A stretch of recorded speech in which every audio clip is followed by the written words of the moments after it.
Hey everyone, thanks for tuning into Ready Player Us. This is Kristen, and today I'm going to show you a Sims 2 challenge that I have been working on crafting since I was probably about 11, which is interesting. This is a Victorian Sims 2 challenge. What we're going to do is really similar to the Royal Kingdom challenge that a lot of you are probably familiar with. We are going to start by making 3 families. They're all going to be lower class. Any family under 30,000 simoleons of a household net worth is considered the lower class. And so what social class you're in restricts a lot of things. It restricts your job options. It restricts the things you can own. So anyway, when it comes to picking out clothing specifically for women, it's a little bit more obvious with the Victorian Sims because of crinolines and petticoats. I am setting this in like mid 1850s. If I want to have a little bit more leeway in the upper class to transition from crinolines to petticoats, we can have that freedom to do that as the age progresses. But this will strictly be Victorian. We're not going to veer into the Edwardian era or anything. We're going to start off one of the smallest lots. And so this isn't really your typical legacy playthrough. We're starting small, and then as the families grow in wealth, then we upgrade them to bigger lots. These are going to be kind of a standard example of what I generally do with a Victorian Sim lower class family. So it's not very complicated. I wanted to show you guys some houses that were really easy to replicate, and yeah, that means they're pretty much rectangles. So I know this looks really simple right now, but we'll get to some more intricate Victorian estates a little bit later in the game. So I have, as you can see, a ton of custom content. It's not really possible to credit everything because I have been fine-tuning my CC options for years. So I will try and link some of the most important mods that I use, particularly the Playable Objects. Typically medieval stuff, but a lot of it translates really well. So I use a lot of my gardening, extra like hobby things from the Playable Objects, and so I will link that below because that is something that really made my lower class sim life just become more animated, more exciting, and filled with more options. When creating a lower class Victorian home, you have to consider some of the limitations we put in play. I do not let my lower class Sims start out with traditional jobs. They have to essentially hone a craft and sell things on their own. Depending on the family, sometimes I kind of fudge those rules a little bit. So if it is a Sim moving out of a middle class family home, they have family connections, I kind of consider that okay to start using the regular traditional Sims 2 job options. But in this case, for the Kings, they have no family networks. My idea for starting a new city is really that it's this brand new founded Victorian village, very similar to small Cotswolds towns. You don't have all of these like preset job options. You have to kind of create things out of what is going to be useful for you and the community around you. All of the plants that I am incorporating in this landscaping are actually harvestable, and that is a mod from the Playable Objects as well that I will absolutely link because it is one of my favorite things, but I really love animated plants in my game. So all of these plants are harvestable, and what I am imagining for an income here is harvesting those plants, so whether it's witch hazel or persimmon, and having essentially a little like produce and herb stand where the Kings can sell their produce. One of the reasons I also really wanted to kind of have this job limitation is the fact that without it, there was so much social mobility happening that it was really easy to get out of your social class within one generation. And while that's possible, I don't particularly find that very realistic, especially in a very, very small town like a small Cotswolds town where the economy isn't really changing and growing and booming. So limiting the job options really allowed me to create firm social class structures that take generations to get out of, and I think that's kind of important to consider with how real families and economies develop. When it comes to the interior, it's really simple. A lot of my lower class homes look really similar. We have 2 bedrooms and a bathroom, and then 1 large room for the kitchen, living room, and dining. As you can see through my buy menus, I have a lot of custom content for furniture. A lot of stuff is cheaper, which is how I am able to fit so much into these homes. As you can imagine, we have a lot of electronic limitations. I do have mod replacements for phones and computers. The computers look like a typewriter. So I generally try and limit my Sims' use of electronics that I deem necessary. The keys to keeping your Victorian Sims happy are pianos, bookshelves, and easels. That's pretty much most of their entertainment. The piano is really vital, which is why I downloaded a custom content piano that's a little bit cheaper than your standard upright. So we have our own piano forte. As you can see, I could be decorating a little bit more with like standard Victorian knickknacks, but I wanted to really show you guys the practical side of Victorian Sims, because I know when a lot of historical players create homes, it's filled with a lot of like borderline expensive miscellaneous decoration objects. And while we definitely can do that, and I definitely have enough custom content to do that, it's just not gonna fit in this budget. I do love dressing up this little painting area, so I have these great little like tables with paints, and I've got like canvas stacks somewhere that I like to throw in there. So sometimes I do like to create these little vignettes in my lower class homes when I have the opportunity. But quite honestly, later on in the game, I'm replacing furniture and important key items with nicer ones that have more comfort and like fun options. So I really don't end up adding more like decorative lower class knickknacks. I just kind of don't.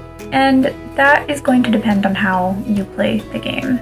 So, dealer's choice. I've got a bunch of really cheap plumbing options, which I think are pretty on point. I do wish I had like better lower class bath options. If anyone wants to sleuth and find something useful, that'd be cool. So even though the Kings don't have children yet, I want to plan ahead for that because we do not have birth control. It is 1850 and men are in charge of most things. You have a couple options with like practical play with this, so you can either always use Try for Baby, or you can download mods that include like Risky Woohoo.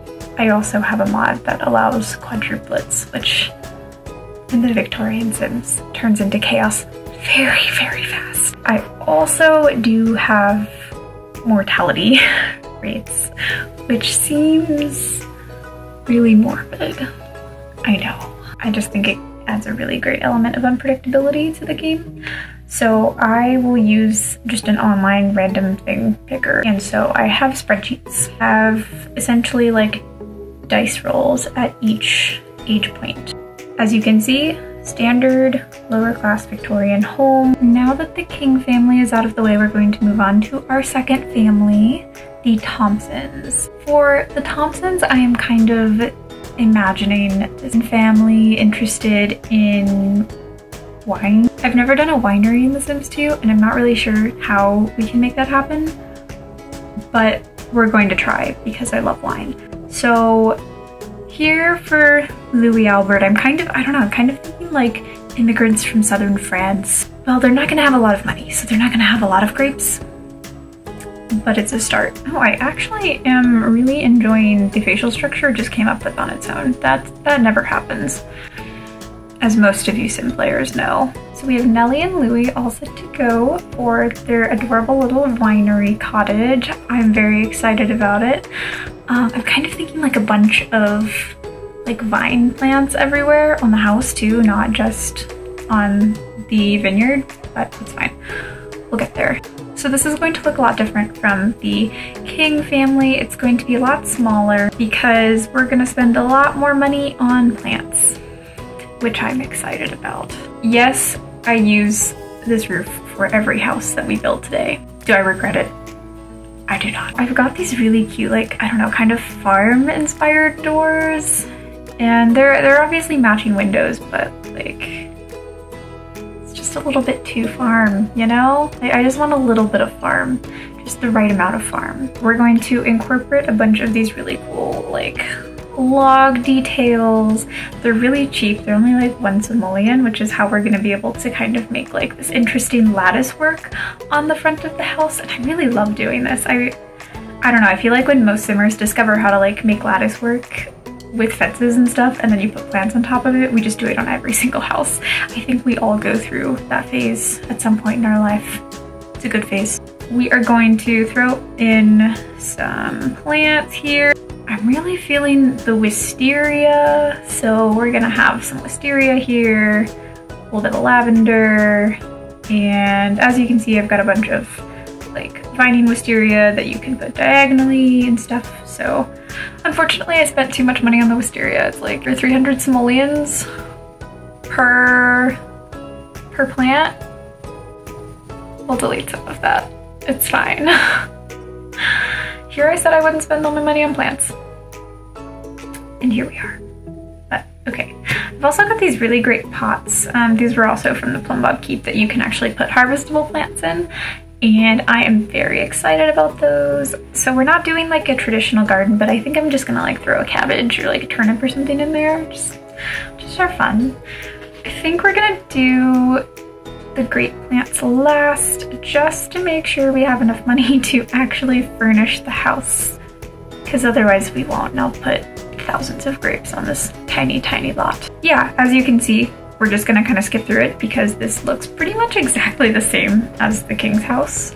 So, you know, same bed, same kitchen, different table. And I really love these cheap little wooden tables. Don't really have space for it though because we need the 3 things that every family in the 1800s needs: a piano, a bookcase, and an easel. I don't think we're gonna make it to the easel though. I don't think we're gonna have enough money for that. It's fine. Bookcase, piano. Always prioritize the piano. See, we're gonna do 2 types of grapes. We're gonna do, I think, Chardonnay and Cabernet. And so we do have a grape stomping vat, which we are gonna use to make the wine. Last family for today, we're gonna move on to the prices. And I kind of want to make them butchers and farmers because I have never done that before. I have the perfect dress for a butcher's wife, right? It's perfect. Yeah, I wish I had more like undergarment options. I feel like I don't have a lot of great ones, quite honestly. All right, let's just finish up Maxwell really fast here. No, I don't really have a lot of like good guy hair. I always think that I don't, and so I download more and then I'm like, yeah, I have so much. Still never enough. I don't know, it's so easy to find like women's hair for The Sims. I think it's probably just more fun to create. He kind of feels like a romance sim. Such a romance sim. We're gonna do another slightly smaller house because animals cost a lot of money. I think the cows are like 500 simoleons or something crazy like that. We are just gonna have to go with the bare minimum here. Again, as usual. See, it's so fun to spend your simoleons and stuff your Sims can do, not just stuff around them. You know, gonna go with, I think, one of my most standard doors. I use this door for everything. Everything. You gotta get a good standard wooden door. The world runs on wooden doors. I think it's hilarious that so many people like yelled at the Sims team for not having like plain white doors in The Sims 4, and so then they were actually like, okay, here's like 200 of them. All right, so as you can see, we've got a butcher block happening here, which is what we're gonna use to actually like process the meats. And that like meat rack thing can actually be used as a fridge. Did we need 2 fridges? No. But have I always wanted to have one of these like meat hanging things just like in someone's living room? Who hasn't? Right, standard bathroom. We're actually going to put a dresser, which I don't always do. This poor nursery is actually the same size as the bathroom, but oh well. All right, so cows. Got our first cows in. I think we're gonna do like 5 or 6 cows. I don't know. So these cows are awesome because you can both kill them for meat and like process their meat to turn into like butcher cuts. But you can also milk them and use that milk for like cream and butter, I think. And I just think that's so cool. I'm not sure there's anything else you can do with the hogs other than butcher them, but I've never had the hogs before, so we're gonna have hogs. But only like a couple because I feel like they're not that interesting. So having these animals are kind of tricky because you have to keep them with constant access to food and water. I have accidentally killed so many cows. Guys, I just love some chickens so much. We're going to add in some of the necessary playable objects. So we've got a milk pail, slop bucket, pitchfork, because we're going to add hay so I don't kill my cows again. Yeah, so we've got multiple food options. We have grazing grass for the cows. We have hay, which they will not actively eat. So the hay will grow up into like this tall grass, like it visibly grows. And once it's ready to be harvested, you can use the pitchfork and turn it into like hay bales. And you can use those hay bales to fill the food troughs. And they also need water every day. Shocking, I know. Thank you for joining us. We will get into the spreadsheets and actual gameplay next time. If you guys are interested in playing a Victorian Sims 2 challenge, please give it a shot. I'll include a lot of the necessary restrictions and rules, and I wanna see how you guys do it. So thanks.